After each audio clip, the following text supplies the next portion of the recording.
at Collin County Community, and they are giving these away. They snagged me up one, just, as I've worn it every single year ever since. So I'm gonna rock this, to the main event.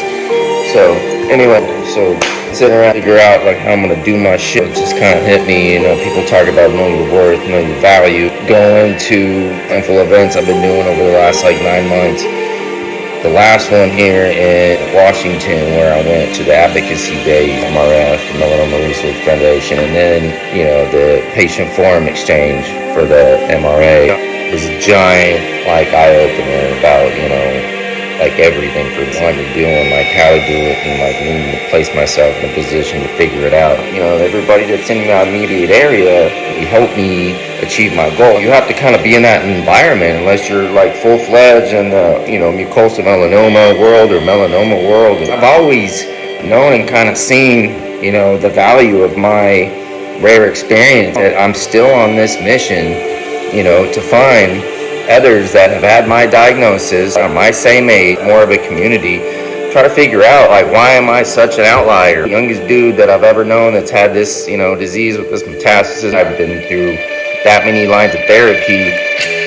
I do these Zoom calls every week in the whole community. I am the only one that is my age that is alive. It's as early as I have been, and then it's kind of one of that survivor guilt kind of a thing. You know what I'm saying? And it's real messed up. You know what I mean? Because I do everything I can to try to help everybody that is out there, get them in the right direction. A sense of an urgency, it is to really get going. Such a rare disease that I don't really think that the doctors know how to fight it. It's really super savvy on, being connected world of where to go and what to do, or point you in the right direction. And that's the big problem. You're probably getting misdiagnosed. You're probably missing pathology, ego in the doctor world. And so focused in just mucosal melanoma, to connect with everybody and everything in the rare disease community, more or less.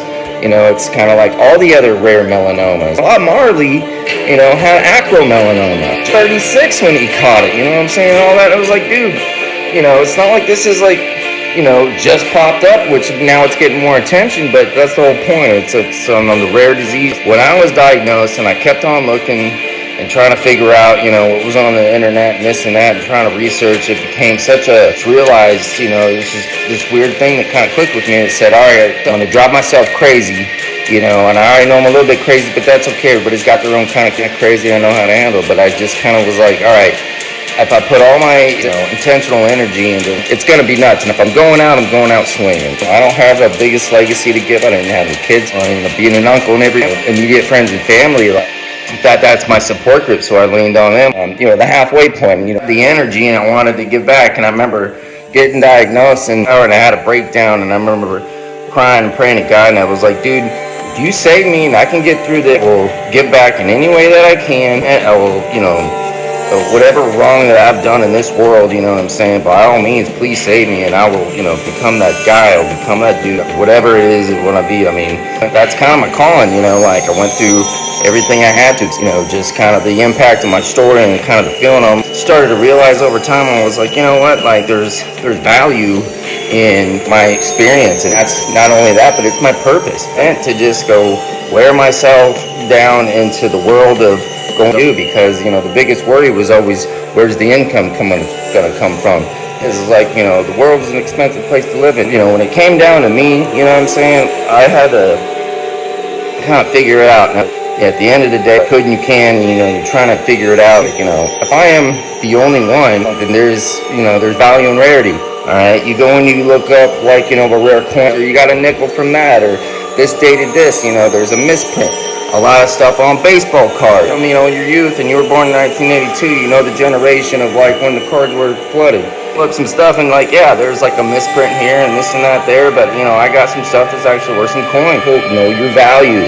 But doing what I had to do to stay alive, at the time that, either I'm going to do this and, hopefully live, or I'm going to die trying. It turns out that I lived, and then after coming to find out that everybody told me, hey Chris, we didn't think you were going to live, now I have this whole new perspective of oh, okay, well, I did, so now what? Lifelong effects of the chronic pain, chronic fatigue, I got thyroid issue, eyesight issues, mental, health issues, and all kinds of things. I'm just do what I can and give back and explain to people, the value of my worth. And then I started reconnecting. It's like, you know what, the medical treatment that I went through and the trial that I had to go through and everything that was combined for me to go through my experience to stay alive was worth, value. Foremost, more than anything, to anybody else who's being diagnosed that sees this and watches this and is listening to this, yes, all right, there is hope and you can live. You have to stay on top of it. My dumb ass, waited around. I had something else that looked supremely wrong till I got my ass to the doctor. I literally thought I had a hemorrhoid, for months before. I was like, oh, well, let me go to the doctor and get it looked at. So I figured, that's what it was. I get some cream and this and that. I literally ignored it. I, literally did not think it was anything to, worry about. And it wasn't until I got this freaking lump, lymph node in my groin that I was like, oh, it's good. Because right there, that was, okay, now I got this, now I got that. I didn't really put them together, but now I got multiple things going wrong in my body. I'm going to the doctor. He's looking at this first, and he was like, when we go into the surgery and everything, I didn't put it together until I went to, hey, what's your pathology from your groin? And I told him, I was like, and come back, and it wasn't until the afternoon of that actual day that I started getting the phone calls going, hey, it's a metastatic form of malignant melanoma. I was confirmed the following day, and that's when I got the call to say, start making some appointments. But man, imagine getting that, you know what I'm saying, like on a Friday, but luckily, I hit the phone super fast and I was able to score an appointment Tuesday, first thing in the morning, couldn't sense of urgency. It's as soon as I started feeling something growing on my rectum, I should have went and got it looked at. I could have caught it then, maybe got it in situ, who knows.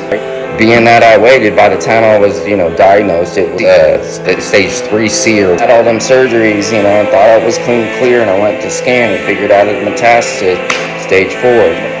Gotta do what you gotta do. Those things that I try to remind people about is the whole entire time I was going through my process, they kept on telling me, they were like, hey, well, you're young, you can take it. So, and my whole mindset was like, well, if I'm going out swinging, but if you give me enough drugs, and that literally was my thought. Without it, it is so painful, both physically and mentally. Try to, explain it as, imagine how high you can fly when you feel like Superman. Say that again. Imagine how high you can fly when you feel like Superman. Going down, it literally, you have a mental blocker, you have a physical blocker. And the thing was, when I, got put on what I eventually came to find was called the comfort pack, when I had all my metastasis, I willingly and mentally told myself, at the same time that, my doctors were telling my family, that hey, he's got metastatic melanoma, being addicted to opioids, and is the last thing. He's got to stay ahead of his pain. Caught behind, he's always going to be chasing it. He's never going to do that. If you can't get to the actual doctor appointment, how are you going to fight it? To me, I was like, you know what? I'll do whatever I have to do. You know what I'm saying? If you told me I had to drink a gallon of gasoline, I was going to go drink it. That's my will. That's how bad I wanted to stay alive. I was like all in. I was like, okay, well, they had me on a medication patch. It was a fentanyl patch. Started me with 25 milligrams. They gave me hydrocodone. They were 10/325, and I was allowed to take 8 a day. So they gave me 240 a month.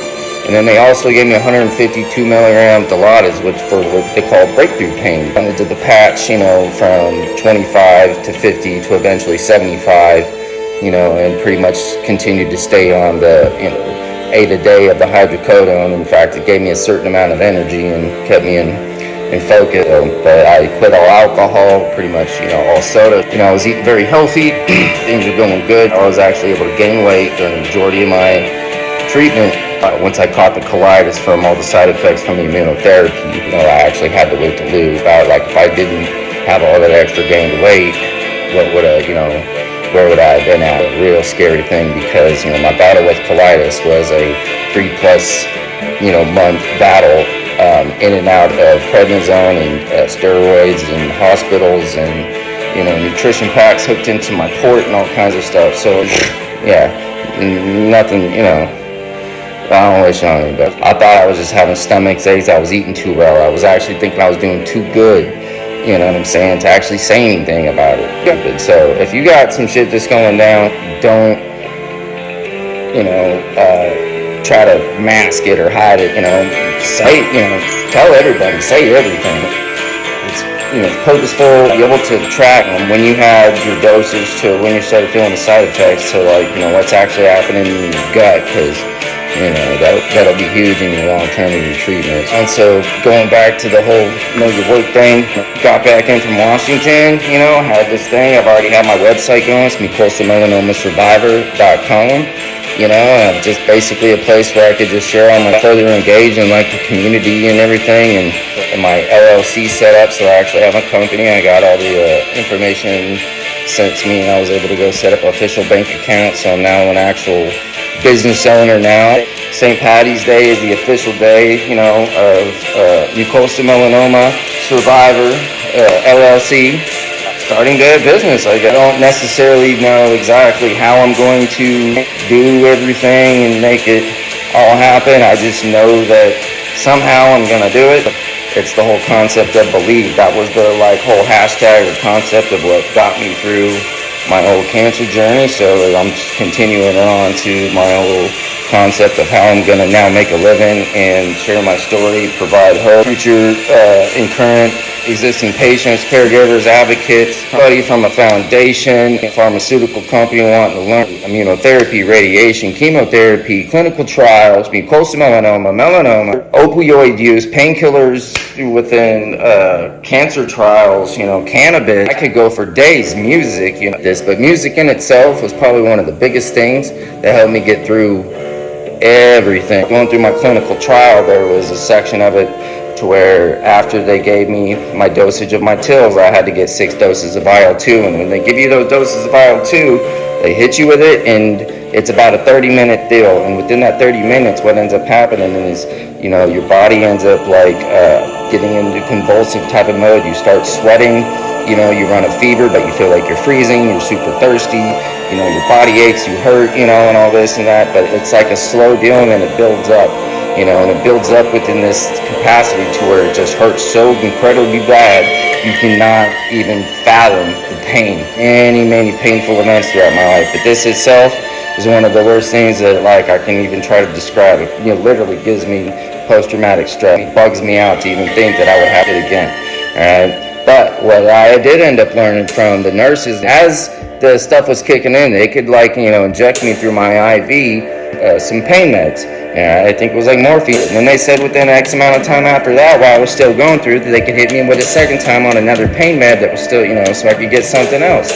And I told them, look, give me everything you can, because I would rather feel that, and get some relief, anything that you can do, rather than feel into my body right now, because it hurts. And it hurts so bad that I can't literally explain to you. So as long as, you're not going to kill me and you can monitor me, give me what you got and hit me with whatever you can, because the entire time with me, hey, you're young, you can take it, and then what have I been doing? I've been taking it, all right? And then the entire time I was like, well, you prescribe me this, I can take that, I can fight it. If you give me the ammo, yeah, I can go to war. But if you don't give me the ammo, what am I going to do? Just stand there, just get shot? Are you kidding me? No. All right, that's stupid. That's, it's dumb, all right? So anyway, I've done this forever, but I just wanted to, say what's up. Happy St. Patty's Day.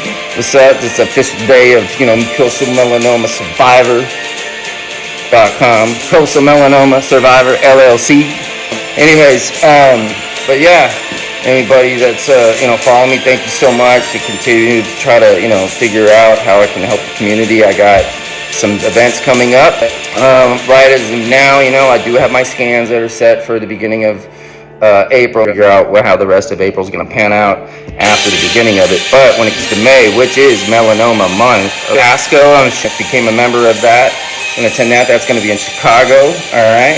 There's Miles for Melanoma. That's going to be in Denver with the Melanoma Research Foundation. Every membership possible, trying to be engaged as much as possible, trying to steer my story as much as possible. I plugged in for my calendar for next year, and I'm super excited to see what I can do to help out, share my story, my experience, see if I can help fundraise, see what I can help do in the world, to better everything. And, at some point, you know what I'm saying? Like I said, I don't know how I'm going to do it, but I'm going to figure it out. It all started in me just throwing up my phone up against the pasta box and just kind of speaking a little truth. So anyways, here's just a little bit of, something out. God bless and love you, everybody. Thank you for watching if you made it this far. And happy St. Patty's Day. Y'all take care. Later.